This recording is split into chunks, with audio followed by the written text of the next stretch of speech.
So, first of all, I want to welcome everybody to the first of 5 readings from the Baltimore Playwrights Festival. We're very excited that we were able to do this. The first, we will be, the readings are posted on the website, and we will give the date, have the dates and the names of the playwrights directors and a blurb on the website. So you can check that out after today. So we're doing a reading in May, but the rest of the readings will be in June, and we may be having readings, further readings a little bit later in the year. So the first play up is going to be Ruth. Why am I here, Tom? The first play up is Ruth by Tom Piccin. Okay, and the 3 characters read as Amy Jo Shapiro will be reading Ruth. Jennifer Mikulski will be reading Sarah, and Nikki Singh will be reading Christine. And I will be reading the stage directions, and I'm going to block myself while I'm reading the stage directions so it's not distracting. So thank you all very much, and welcome to the first 2 readings of the Baltimore Playwrights Festival. Okay, let me just do this. Hold on a second, it's not working. Here we go. Okay, so it's Ruth by Tom Piccin. The setting: a room in a nursing home. There are 2 beds in the room. The bed stage left, closest to the door, is occupied by Ruth. The bed stage right, closest to the window, is empty. Left of Ruth's bed is a bedside table and a chair. At rise, Ruth is motionless, staring off toward the window. Sarah enters left. Good morning, Mom. How are you doing today? Sarah crosses right to open the window curtains. During the course of their conversation, Sarah tidies up the room, throws away some empty plastic cups and tissues on the bedside table, straightens her mother's sheets and blankets, adjusts her pillows. Oh, hi. I didn't know you were coming today. Sure you did, Mom. I come every day. You know that. Thank goodness you're here. You wouldn't believe what I've been through today. Uh-oh. Did something happen? I've been through hell. Nobody pays any attention. That sounds terrible. Why don't you tell me what happened? Well, someone was in here all morning, poking me and pulling my leg this way and that way. It was awful. That was probably Samantha, your physical therapist? No, it wasn't her. It was someone else. I don't know who it was, but she wasn't very nice at all. And she had purple hair. Can you imagine? I never saw anything like that in my life. Yes, that was Samantha. And she's always very nice to you. She told me you're one of her favorite patients. And she has very pretty dark hair with purple highlights. That's a very popular style. Last week, you said you liked her hair, remember? Well, she wasn't very nice to me today. I kept telling her I wanted to go for a drive, and she wouldn't listen. Well, she's right, Mom. You can't go for a drive. You fell and broke your hip, and you need some time to heal. That's why you're here. Oh, yes, I remember. I fell in my room. Mm-hmm. I don't know what happened. I was supposed to meet Claire for lunch. I reached for my bag, and the next thing I know, I was on the floor. I went right down. I know. I was in the other room, and I heard you fall. You scared me to death. Thank goodness your father was here. He lifted me right up like I didn't weigh anything. Mom, that was the EMT who picked you up. The what? The ambulance worker. He put you on the stretcher and they brought you to the hospital. Then, when you left the hospital, we brought you here to the rehab facility. Well, I suppose I won't be driving for a while. Such a pretty blouse. Is your father here? No, Mom. Dad's gone. He's been gone 11 years now. Oh, yes, I remember. I remember your father was a fine man. Every summer he took us to Cape Cod. We like going to the beach, don't we? Yes, we do. You and I go to the beach every day. Your father doesn't care much for the sun, but you and I go every day. You like to play in the sand. You're afraid to go in the water, though. That was a long time ago, Mom. The water won't hurt you. You just need to keep your head up and watch where you step. You can hold my hand. Don't be afraid. It's okay, Mom. I'm not afraid of the water anymore. Sarah sits beside her mother. How is your pain today? My what? Your pain. Are you in any pain today? Oh, yes. Where does it hurt? I don't think we'll go to the beach today. Mom, can you tell me where it hurts? Ruth stares out the window. Mom, the nurses tell me you haven't been able to stand up because you say it hurts too much. If we can't fix the pain, then we can't get you up and walking again. Can you tell me where it hurts? Is it still your legs? What's her name again? Who? The other woman? What other woman, Mom? You Ruth know. gestures to the bed. You know that woman. Do you mean Joan? The woman who was in the other bed? Your Yes. roommate? Yes, Joan. I wonder where she went.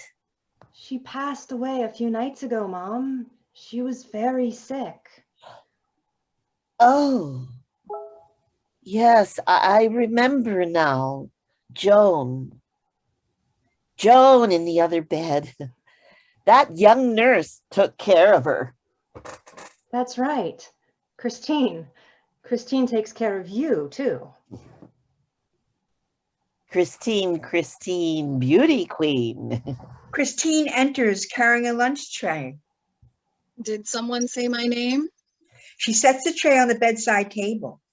How are you feeling, Ruth? Pretty good. I'm going home today. Christine and Sarah exchange glances. I don't think that's a good idea, honey. You're not quite ready to walk on your own yet. She did have a pretty good night. According to the night nurse, she did have some pain in her legs, but she was able to sleep most of the night. It's been 3 weeks. The doctor said she would be walking by now. Why isn't the physical therapy working? Well, it's a slow process, but you're right. We were hoping to see better results by now. The MRI showed some small fractures in her lower back, which is probably what's causing the leg pain and keeping her immobile. We can treat that this week with a quick procedure, which should give her some immediate relief from the pain. And then she'll be able to stand up and start walking again? That's the hope, yes. Once we get her up on her feet, the PT should help and she'll have a much better chance of recovering quickly. Just so hard to see her like this. I know. My grandmother suffered with chronic pain for years, osteoarthritis. There was nothing we could do except watch her suffer. When she passed, it was almost like a blessing. But your mom is going to be fine, I promise. Thank you, Christine. We're lucky to have you. Are you hungry, Ruth? Oh, no, I don't think so. We'll try to eat something, okay? I'll check on you in a bit. Christine exits. Mom, do you want some lunch? During the course of the following conversation, Sarah helps Ruth eat her lunch, keeping her focused and sometimes feeding her. Ruth frequently gets distracted and stares out the window. Joan with all the money. Christine took care of her. Joan had money? Good for her. Looks like mac and cheese today. Oh, yes. Her husband left her a fortune, and she had just the one son, Kenny, so it all goes to him. Kenny, horn of plenty. Wow, lucky guy. Here, Mom, eat some macaroni. Kenny and Christine. They want to get married, you know? Kenny and Christine? They're a couple? Oh, yes. I see things. You know, I hear things. Christine, beauty queen. Well, good for them. Apparently, Joan had been here for several months, so Kenny must have visited a lot. Here, how about some applesauce? Oh, yes, they want to get married, but Mother won't have it. No, sir, don't let that one get her claws in you. Mom, we're hoping that you will be back on your feet soon. I want to talk to you about what will happen then. Yes, I'll be back on my feet soon. And you can come back home, of course. The girls and I love having you live with us. Allie asks every night at dinner, when is Grammy coming home? And Maddie doesn't like to talk about it, but I can tell she's worried about you and she misses you. Another option is to stay here. Stay here? Yes, they have a long-term care wing here, and you could stay as long as you want. Ruth stares out the window. Kenny and Christine. Mother was not happy about that. No, sir. I'm not sure what would be best. We want you home, of course, but I'm worried that we can't give you the care and attention you need. If you stayed here, they would take good care of you, and I would still see you every day. Mother was a problem, but Christine took care of her. You're not a problem, Mom. I just want to make sure that I'm doing what you want. I want you to be happy with the decision. Look at you. So pretty and so grown up. Your father and I are very proud of you. Dad's gone, Mom. Yes, I know. He won't be coming with us to the beach today. He doesn't care for the sun. Here, Mom. Drink some more water. Sarah holds up a cup with a straw and Ruth drinks. So, what do you think, Mom? Do you want to stay here or come home with me? Your father won't be coming to the beach today. Mom. He won't be coming because he's working. Every year he worked overtime and weekends so that we could go to Cape Cod, and he wanted us to have our vacation.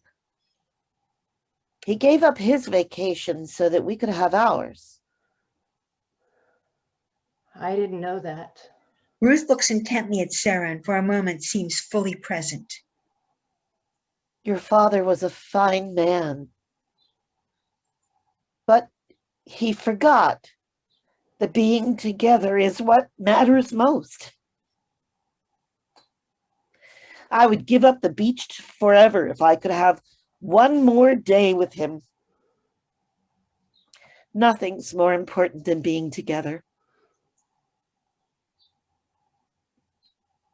Okay, Mom. I understand. We'll stay together. Ruth turns to stare out the window. What's that other woman's name? Joan. Oh, yes, Joan. That pretty nurse took care of her. Yes. Christine took care of Joan, and she takes care of you too. Oh, I hope not. I don't think we'll go to the beach today. Maybe tomorrow. Christine enters carrying a small cup containing a few pills. Here you go, Ruth. I've got your medicine. Mom, I have to go back to work, but I'll stop by again tonight after dinner to visit, okay? Sarah strokes Ruth's hair, but Ruth does not respond. Sarah smiles at Christine and leaves.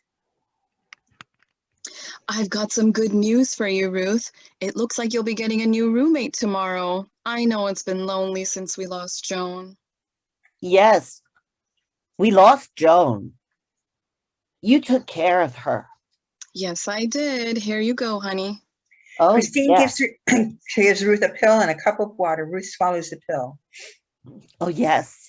You took care of her. I see things, you know. I hear things. The night we lost Joan, you were here, fiddling with her morphine. Christine looks at Ruth. Joan was in a lot of pain. We did our best to keep her comfortable. Nothing's more important than being together. You and Kenny wanted to be together, but Joan was a problem. Why don't you take a nap, honey? I'll check on you in a little while. Joan was a problem, but you took care of her, didn't you? Now you and Kenny can be together with all that money. Christine turns and looks hard at Ruth. Ruth meets her gaze. There's a long moment of deadly silence. Finally, Christine smiles. You sound a little confused, Ruth. But I'll make a deal with you. You keep my secret, and I'll have you on your feet and back home in no time. Christine pats Ruth's arm, picks up the lunch tray, and exits. Christine, beauty queen. End of play. I'd like to have a discussion, and then we'll take Tom will take over for his play. The thing is, I like to start with talk about discuss what we liked about the play, where we see the play can improve, if any. And also then Tom, I would like Tom to ask the audience any questions that he thinks, is necessary. So I'll start off with asking, what did anybody like about this play? Anybody? I'll start. Thank you. Because I love starting. I really liked that it really hits you at the end. I like that Christine, I thought it was brilliantly cast. The woman who played Ruth, woo, I love you. And I just loved all three characters. Sarah, I loved you. Your name's beautiful. But Christine, at first I started to think like, wow, okay. At the beginning, I could see you as more of a Sarah vibe, but then around the middle, I thought, okay, this was on purpose. I'm seeing her change, and it's so small, but it's so efficient, and bravo. That's what I have for that. Thank you. No, Thank cannot. you. Anybody else have any comments? I mean, I love this play. When I read it, I said, I want to direct this play. So, and Tom, yes, Jane. Oh yeah, Allie. Yeah, I really. I'm sorry, Allie. Sorry. Yeah, real name. But the thing I really like about this play is the pointed dialogue. I think it adds a lot of suspense for each of the characters, because I just think it's really powerful from an acting standpoint to like be able to say more with so little. And I definitely felt that with like all of the themes of this play, with, the loss of memory, things coming back, it made those moments so much more meaningful when there was a clear image or like a concise sentence. So I really enjoy that. Okay. Yeah, I read this play several times, and that, and the first time I read it, I went, oh, I felt like I got punched in the jaw with Christine. What happened here? And it was just, it was amazing. Anybody else have any comments or questions to ask of the actors even? No? Okay. So we can move on to does where anybody can see improvements to the play. One of the questions that sometimes people, playwrights get asked when they write these 10-minute plays or short plays is, would you want to make it longer, like make it into a longer 1-act or 2-act play? So that's some of the questions. Anybody have any comments about that? No. Everybody's quiet. Okay. I have a comment about that. Yes, I know you do, Tom, because we had that discussion. Yeah, me too. Okay, good. So Tom, why don't you go first, since you're the playwright? You mean about expanding it to a full-length play? Well, at 1-act, actually a long 1-act even. Yeah. Well, I think there's a whole different approach to take when you're trying to tell a concise and interesting story in 10 minutes. And to me, that's what's fun. And so I wouldn't have any interest, frankly, in expanding this. I mean, could you write a longer play with similar themes? Sure. But I think this particular play, for me, in my mind, it makes sense in this length. And I think that's one of the challenges of writing a 10-minute play, to have characters that, and that would be a question for me to the audience is, were these characters people that you felt like you knew something about, like you were invested in, like you cared about? Because the challenge in writing a short play like this is to create characters that are fully developed and that the audience cares about. And also, have some interesting twist or something happen at the end and not be, just boring. But yeah, I think that's the fun and the challenge of a 10-minute play, is doing all that in 10 minutes. Amy Jo, you had a as an comment? audience member. Oh, sorry. I was going to say, to me as an audience member, I thought the play felt complete. It felt like a complete story. Mm-hmm. So Thank you, Jen. Amy Jo? Pardon me. Yes. I've never participated in, and I'm not sure I've ever really seen or attended. Maybe I have attended the 10 by 10s, but I've never participated in one. And this absolutely, I feel, stands on its own. Mm-hmm. I do think that it would be easy to turn this, to write a 1-act play, as you said, Tom, even using the characters and using the premise. But this, I think, is just, it's just a delicious bite, and it stands, it's like that perfect piece of chocolate cake. It just, you don't need anything else. Right. And I do think it's very succinct and very powerful. Yeah. I read another play of Tom's, and I love that too. It was, again, a 10-minute play. So Tom, my suggestion is perhaps maybe I just a suggestion, maybe do a series, like maybe 5 10-minute plays on a subject, on one subject, and having different takes on it. That's all. We called it because and it just, that would be cool. Are you going to write one named Joan? Suggestion in the chat. I was talking about, no, you take one theme, any kind of theme, and then you write, 10 plays that concern that theme, 10-minute plays.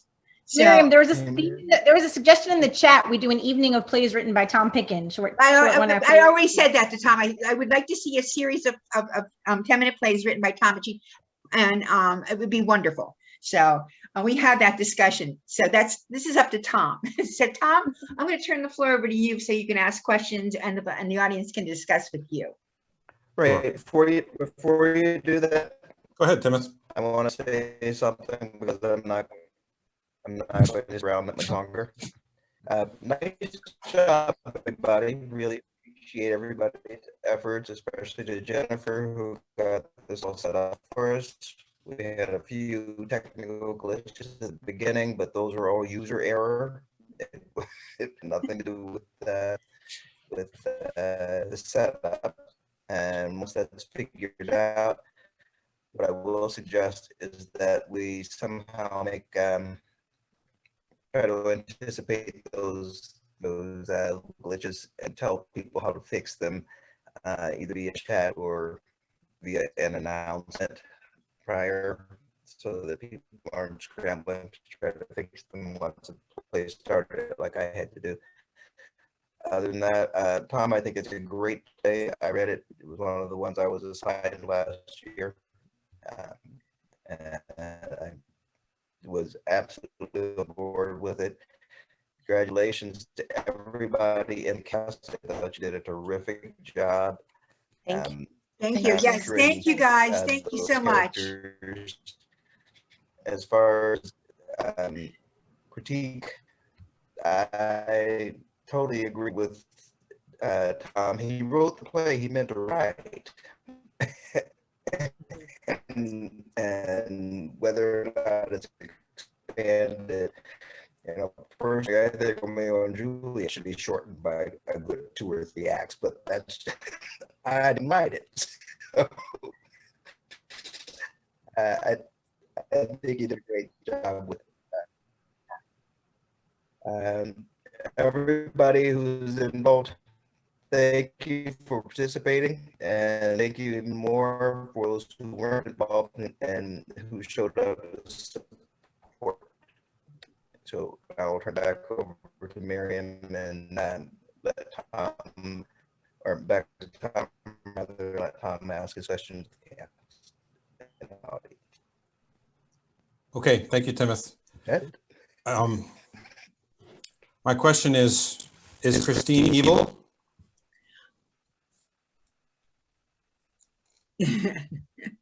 Somebody, we can't answer. You guys, it's for you guys to answer. I don't want to think Christine is evil. I really don't. I want to think of her as somebody who's been in caregiving for so long. And the way that you delivered your lines made me feel that way. And made a really bad choice. Really bad choice. I'm curious, Nikki, if you think Christine is evil. I don't think she's evil, but I do think sometimes maybe you do things or you go along with things if it might benefit someone. It could be a mistake, could be intentional, but sometimes stuff happens. I guess the question is, does anybody really think that Christine fooled around with Joan's morphine? Go, Jen. Go, Jen. 100%. Come on. Seriously, I understand becoming kind of, you no longer are sensitive to human emotions and you want something in your life. You're doing so much for people all the time. But the fact that she has 2 different veneers that she uses depending on the situation, that's premeditated. That's evil.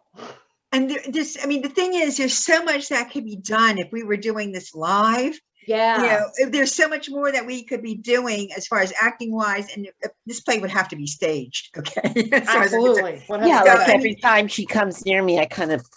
Yeah. There'd be so many cool little things that Christine could do. I find Christine incredibly scary. Me too. Because hopefully not for a few decades, but feels a little close to creeping up there to me. And, hopefully I have, another generation to get through, but we don't know. So I tend to go by my gut feeling on things. Mm-hmm. And if I was in a situation where I was introduced to this woman in that situation, I would say, not her. Mm-hmm. She ain't taking care of me. Yeah. But the thing I like, he's not coming near me. You have something to say? So, the thing I like most about it is that it's open-ended. I'm sorry, Tom. You know me. I'm just gonna cut you off, and it's just. Normally, I call on people. Oh, here, me. Please, Miss Miriam. I like it open-ended. I think in a way it's scarier open-ended. Yeah. I don't want to see the evidence. I want to. I like wondering. if she did it or not. And having that thought in the back of my head, she did it. She did it. That bitch did it. Sorry, guys. I'm muting now. Tom, you have something to say? I was just going to suggest to Jen and Amy Jo that one might say the only evidence you really have is from what could be thought of as an unreliable witness, right? It's Right. true. And that I think is it's very telling in your script, Tom, is that when I started reading this script, I was like, okay, it's a daughter who is just struggling to deal with the fact that she's slowly losing her mom and she has to come to grips with that. And then at the end, I was like, holy crap, it's a murder mystery. And for me, you can just tell I was as shocked as Sarah would have been had she known. So Right. Sarah completely trusts Christine. She's not relying on her mother because she thinks her mother is unreliable. And I think that speaks, we kind of talked about this, that speaks to what happens to caregivers, is that they get to a point where they're like, my mom's just not there anymore. Right. And I can't rely on it. I think this is the beauty of Tom's play. I felt like the more we were reading, the more stuff we were getting out of it, and the deeper we were going into it. And that's why I would love to stage this play. But but the thing is, what you guys are saying is correct. But I believe that Ruth has her lucid moments. And we see a couple of those during this 10 minutes. And it's quite interesting to see. And then I'm sure that Sarah sees it also when she talks about her husband not taking, who worked and who didn't take vacation so that they could have their vacation. It was very clear. Yeah. And then she burbled back into where's Joan, or what happened to Joan again. So, Tom, any other? Okay, yeah. So, I was just going to say something that for Tom, because I don't know if this was in the first iteration of this play, but something that really stood out to me was Christine having a family member who also went through the nursing home system. That was a great added detail. Yeah. Nice. Yeah. So Allie's referring to the fact that we did a version of this last year, and based on the feedback from that, I revised it a little bit. And so my intention was, so there's evidence in the text that, Christine has a soft spot in her heart for people that are suffering and would like sometimes to see them put out of their suffering. And, people's motives are complicated. Did she want to get married and get money? Yeah, maybe, but maybe that wasn't her only motive. Right. So I think that's something that I would, as a playwright, I would always let the actors decide, who their characters are. And I wouldn't presume to tell an actor how to interpret their character, but I think it's intentional that it allows the actor to make lots of different choices if they want to. Right. And I think that's that's what's so good about this play, is that it gives the actors opportunity to make choices about different situations. So, so Tom, do you have any other questions or anything like that? Bill, I saw you. Yeah, Bill Bisbee, hi. Did you?